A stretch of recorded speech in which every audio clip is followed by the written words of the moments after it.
안녕하세요, 여러분. 어떻게 지냈어요? 잘 지내고 있어요? चलो मजा आ रहा है पढ़ते हुए। अगर आप अच्छे से पढ़े हो तो मजा आएगा, नहीं पढ़े हो तो क्या कर सकते हैं। But I am sure like if you are learning pronunciation rule you would be enjoying for sure, right? चलिए, आज हम फिफ्थ रूल स्टार्ट करने वाले हैं। मेक श्योर आप पहले के देख के आओ, क्योंकि थोड़ा कॉन्फिडेंस बिल्ड होता है if you like already know the rules we have discussed before. So make sure कि आप उसे चेकआउट करो and then come to this session. So you गिन रूल 5, 5 ना, yes, rule 5। I go. Yep. Assimilation. Name of this rule is real र र जो होता है इसका साउंड कभी र होता है कभी ल होता है, राइट? तो अगर ये ऊपर आ रहा है, सो हिंदी में हम थोड़ा सा मेंशन कर देते ताकि you can understand more. So this is the sound is र या ल वाला साउंड होता है इसका, राइट? तो इसका एसेमिलेशन मतलब ये मिलके ना एक ही साउंड बना देते हैं। तो एसेमिलेशन मतलब क्या, मतलब फ्लो एकदम मिक्स हो जाता है। इसी को हम एक और नाम भी देते हैं, that is liquidation. Okay, so this is also liquidation. सो दोनों बोलते हैं लिक्विडेशन मतलब वही फ्लो के मिक्स होके एक ही साउंड बना देना, दैट इज लिक्विडेशन। ध्यान से देखेंगे, बहुत बहुत बहुत इजी रूल है। ओके मुझे ना ऐसे मैसेज आते हैं, मैम हर बात तो आप यही बोल देते हो कि बहुत इजी रूल है, तो कोई डिफिकल्ट रूल भी है कि नहीं है? कोई डिफिकल्ट रूल नहीं है, सिर्फ अगर आप हार्ड वर्किंग हो तो कुछ डिफिकल्ट नहीं है। ठीक है, लेट्स स्टार्ट।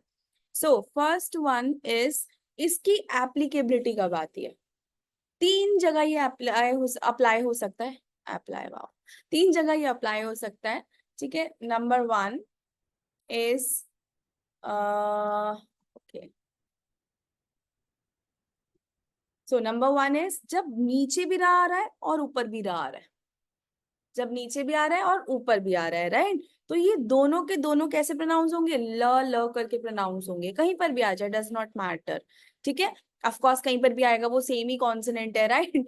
तो it does not matter because आगे वाला जो मैं बताने वाली हूँ उसका भी डज नॉट मैटर वाला सीन होगा। ठीक है, लेट्स सी। तो अगर र र एक दूसरे के सामने आ जाते हैं तो वो ल ल बन जाता है। जैसे आप एग्जाम्पल लो, अगर आपको ऊपर ल लिखना है तो ऊपर तो इसका साउंड हमेशा क्या रहता है? र रहता है, और नीचे इसका साउंड ल रहता है। यस और नो?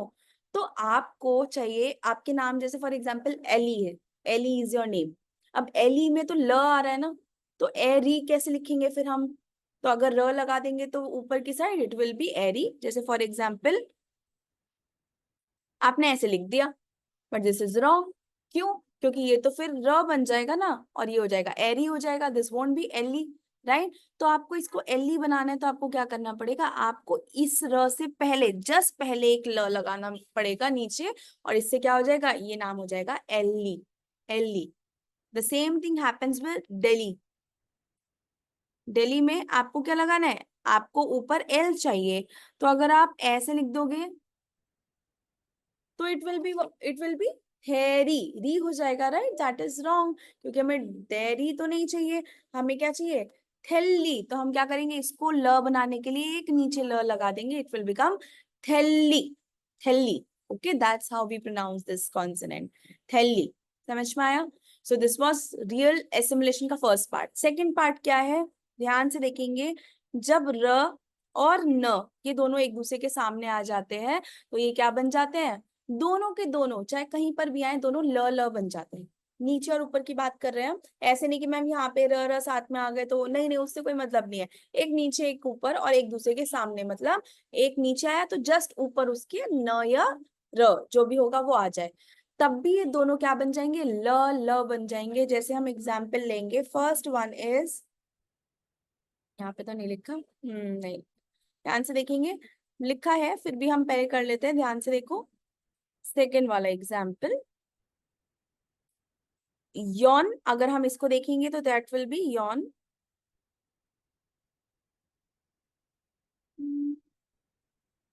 ओके, यौन। ठीक है, दिस वन विल बी यौन and this one will be, अगर खाली पढ़ेंगे तो दाग। ऐसे कर, आई गो, ऐसे करके होगा। ठीक है, योर लक, ऐसे हो जाएगा। लेकिन हम लोगों को पता है कि न और र एक दूसरे के सामने आते हैं, तो क्या बन जाएगा, ल ल बन जाएगा। तो ये क्या बन जाएगा, योल लाख, योल लाख। सो इसको we will pronounce it like this, योल लाख। आप ये वाला स्टेप मिस भी कर दे सकते हैं, इसका कोई रेलेवेंट नहीं है, वो वही बता रहे, it would be sound, it will be like र और र एक दूसरे के सामने आ गए और वो ल बन जाएगा, it is one and the same thing, ठीक है। सो फिलहाल आप ये सोच सकते हैं कि र और न एक दूसरे के सामने आएंगे कहीं पर भी, तो क्या बन जाएंगे, ल और ल बन जाएंगे। उसमें ऊपर था र, इसमें नीचे ध्यान से देखेंगे, शिल, राइट। अगर हम इसको अकेले पढ़ते तो शिल, और इसको पढ़ते तो ने, शिल ने, राइट, शिल ने ऐसे करके बनता। बट आप ध्यान से देखेंगे क्या हो जाएगा, ये शिल और ऊपर वाला भी क्या बन जाएगा, ल बन जाएगा, शिल्ले, शिल्ले। शिल्ले क्या होता है, सो ध्यान से देखेंगे, पल्ली, पल्ली जैसे रो रो एक दूसरे के सामने, ये तो आपने बहुत सुना होगा, पल्ली पल्ली ऐसे हो, डू इट क्विकली वाला, राइट, पल्ली is quickly, okay. Then yoginen, yollak means to contact, मतलब yollak means contact, yollak hada means to contact, okay.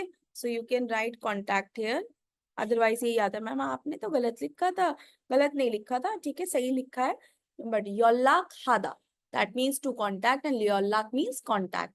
शिल, तो शिल मीन्स होता है रूम एंड ने मीन्स इनसाइड, तो शिल ने इनसाइड रूम मतलब क्या हुआ, इंडोर।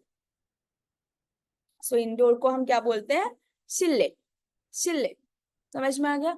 ऐसे ही एक शिल्ला डायनेस्टी भी है, आपको पता होगा, राइट, तो वो भी ऐसे ही करके बनता है। Do you guys understand? दे चलिए, तो ये रूल बस यहीं तक। आई होप बहुत इजी लग रहा होगा, वैसे मेरा समझाने का तरीका भी इजी है और ये सारे रूल है भी easy, right. So I hope आपको अच्छे से समझ आया होगा। 안녕히 계세요। 감사합니다।